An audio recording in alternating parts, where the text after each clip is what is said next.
Hey TV fans, welcome to Tori Talks TV. I'm Tori. And I'm Dr. S. In this video, we'll be discussing Ted Lasso Season 2, Episode 10.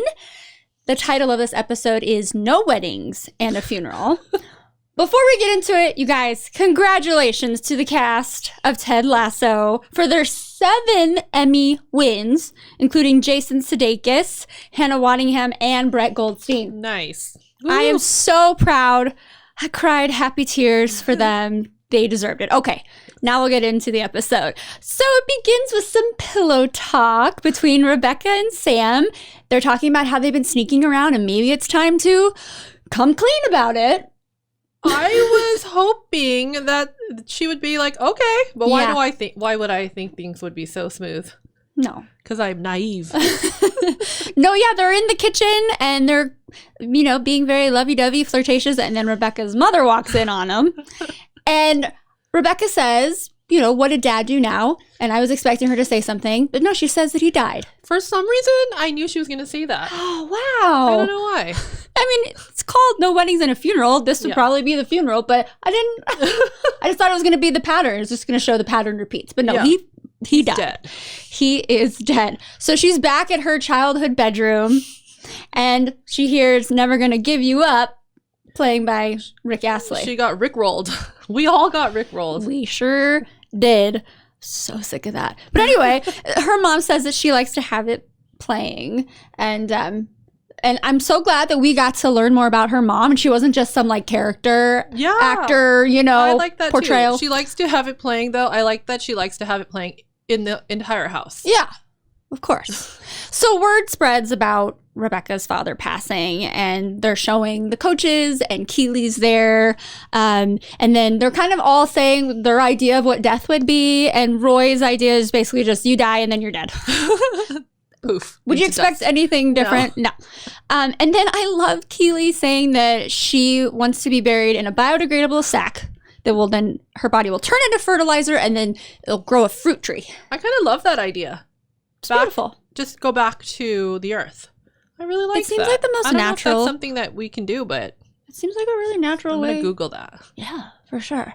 All right, so we know that there's going to be this funeral, so you have to get ready for the funeral. Ted's doing that, seems really happy, and then she looks at his hands. I saw his fingers move. Okay, again, I've shared this before. I have panic attacks after my dad died, and it always starts with the fingers. For me, it's that they go numb and tingly, so I'm thinking that's what Jason Sudeikis is portraying since he has them as well. Yes. So he's having a panic attack. Of course he is. He's going to a funeral for someone's dad. Yes. His dad died. Yes. It all makes sense. He calls Dr. Sharon to the rescue. Yes. So when she's telling him to breathe on the phone, when you're having a panic attack, it's good to have somebody around you because you feel like you're dying. And when she was saying to him, you're okay, breathe, that's like really, because you can't convince your brain or your body that you're okay. Oh, wow. So when she said that, I felt that. I love her and her calming presence. Dr. Sharon's amazing. So she goes to his place and he basically says, I'll tell you anything. I think it's just desperate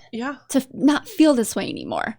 Yes. And so he shares that he didn't go to his dad's funeral because he said his dad quit. Oh my gosh, that was heartbreaking. Oh my gosh. Just to hear him say that he hated him for that and that he thinks he still does. Yeah. Dr. Sharon said, I think you still hate him too.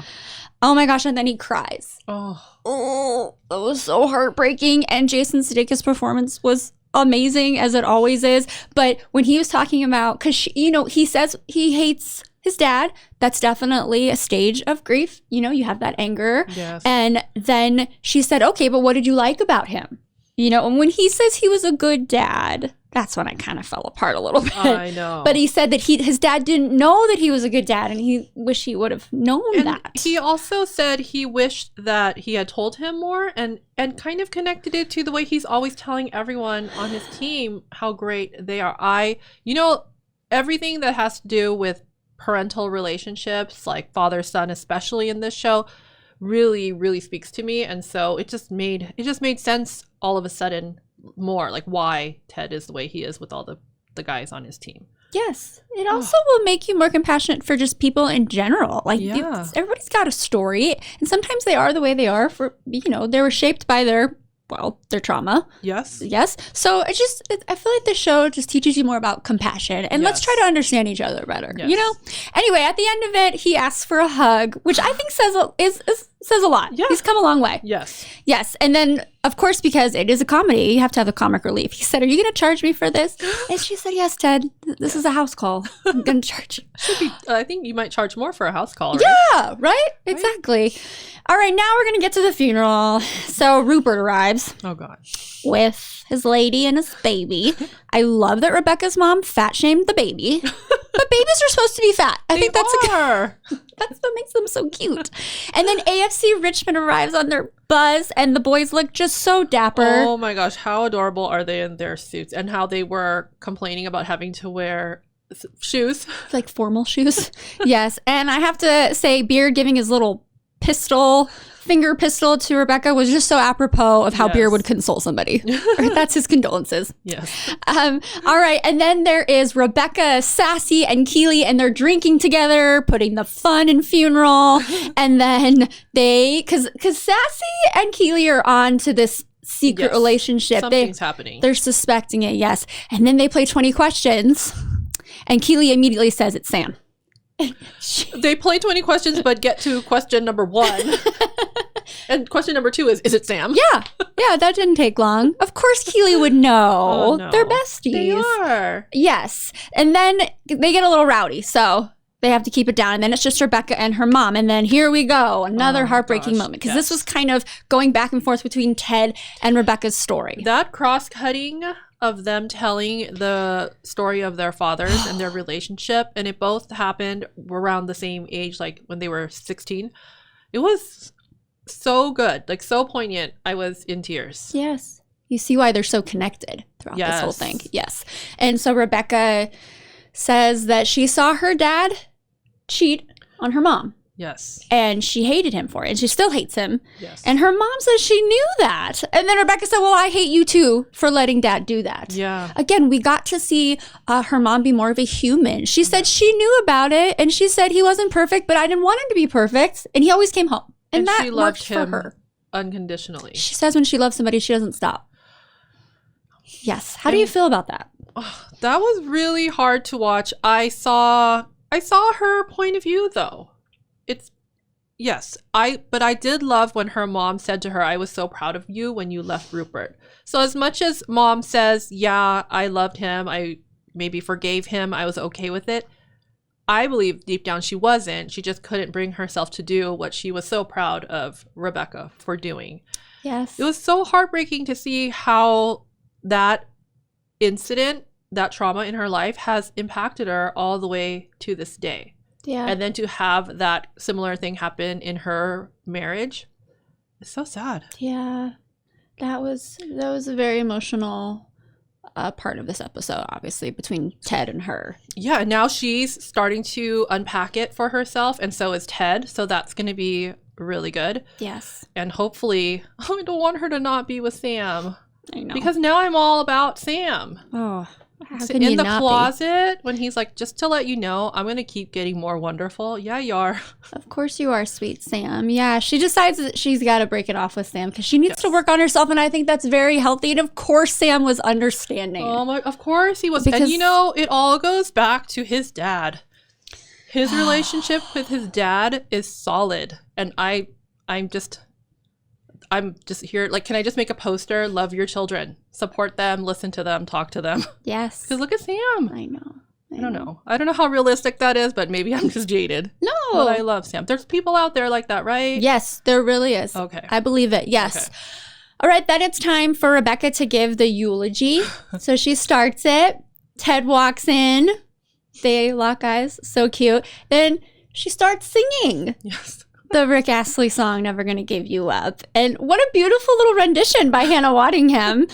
I like that better, I think, than the original. Oh, yeah. But then when she stops, Ted, of course, they are just each other's lifesavers. Yes. He starts singing it, and then everybody chimes in, including Jaime. I mean, it was really neat to see everybody looking at her and singing back to her. It was glorious. It was. It was one of those sublime TV moments that just gave me the chills all over. Just like feelings. I had feelings I cannot describe. So many feelings. This show helps with coming to terms with your feelings and being okay with your feelings. It's okay to feel.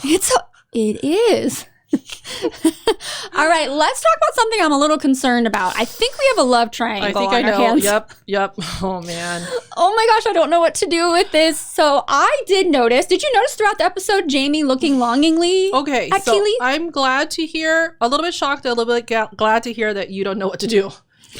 Because I would have thought you for sure knew what to do, which is Jaime, go away. It's all about Roy. But they do this really well because you see why this is a possibility. Yes. Yikes. Well, Jaime has come a long way. Mm-hmm. He has matured a lot. Yes. He loves Keeley, tells her that he loves her, and not that he's expecting anything to happen, but he needed her to know. Mm-hmm. And if you've noticed, obviously from last season to this season, Jaime has become the mature one. In fact, Roy's being a little immature.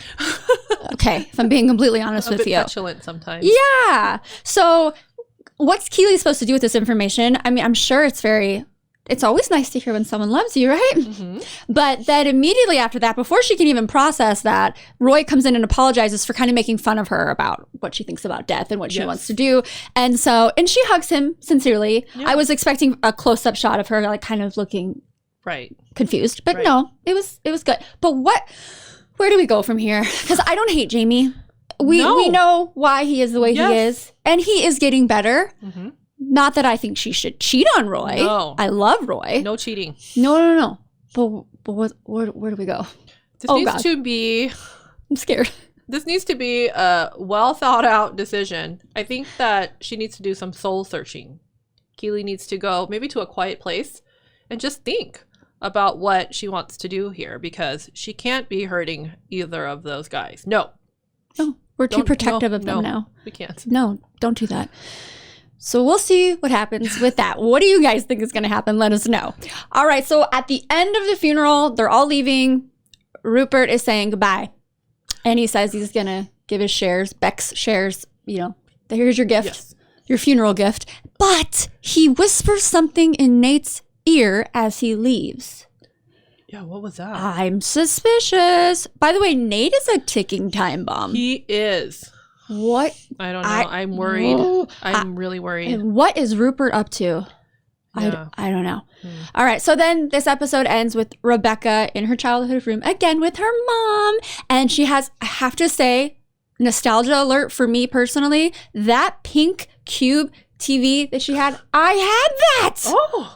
And the controller is a little cube as well. Okay, nobody cares, Tori. But anyway, so on the TV is Rick Astley's Never Gonna Give You Up, the video. Yeah. I feel like Rick Astley probably wrote this episode to like get us away from Rick rolling. And now every time you hear that song, you're just gonna think of, well, the funeral. Okay. I feel like, yeah. So you're welcome, Rick Astley. But anyway, some little extras that I want to point out. Higgins' idea of heaven, saying that the animals are in charge of the humans, same Higgins. Also, my biggest laugh is going to go to Roy's line when he's making fun of Keeley, but when he's eating an apple that he said he got outside and it tastes like dead people.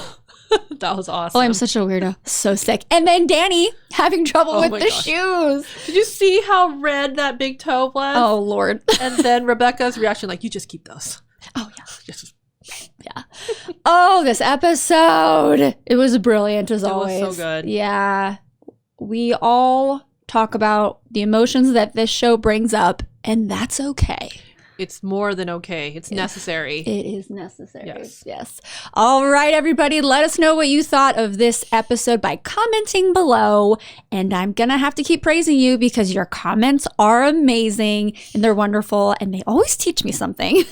So please keep them coming. And then don't forget to like and subscribe. We'll see you next time. Thanks, everybody. Bye-bye.